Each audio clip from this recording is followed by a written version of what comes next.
اب مسئلہ یہ ہے کہ اگر کسی پر اکراہ کیا جائے، جبر کیا جائے کہ بھی تم کلمہ کفر کہو، اب اس کی دو کیفیتیں، یا تو وہ بالکل اپنے ایمان پہ جمع رہا، اس نے کہا میں نہیں کہتا، جیسے کہ حضرت خبیب رضی اللہ تعالی عنہ کو ظالموں نے ہر ظلم و ستم کیا، پھانسی پہ لٹکایا، لیکن انہوں نے کفر کا اعتراف نہیں کیا، اپنے ایمان پہ قائم رہے۔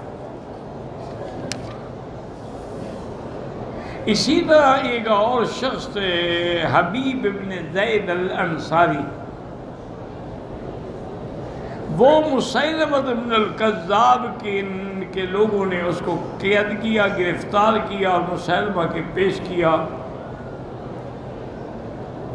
اس نے پوچھا کہ تم حضور کے بارے میں کیا عقیدہ رکھتے ہو؟ اس نے کہا رسول اللہ و اللہ کے رسول ہیں۔ انہوں نے کہا جب میرے بارے میں تمہارا کیا عقیدہ؟ اس نے کہا میں سن نہیں رہا، میں بات سنتا ہی نہیں۔ انہوں نے پھر کہا کہ اللہ کے نبی کے بارے میں تمہارا کیا عقیدہ ہے؟ انہوں نے کہا اللہ کے رسول ہے۔ انہوں نے کہا اچھا آپ یہ بتائیں کہ میرے بارے میں کیا خیال ہے؟ انہوں نے کہا میں تمہاری بات سن ہی نہیں رہا، سمجھ ہی نہیں رہا تو میں کیا کروں؟ تو بہرحال اسی پہ جمع رہا۔ اس ظالم نے اس کا ایک ایک عضو کاٹا، یعنی ہاتھ کاٹ دیتے، اب پھر پوچھتا، وہ پھر بھی ایمان پہ ہے، پھر اس کے بازو کاٹ دیتے، پھر پاؤں کاٹ دیتے، ایک ایک عضو کاٹتے گئے، لیکن اس نے کہا کہ نہیں اشہد ان محمد رسول۔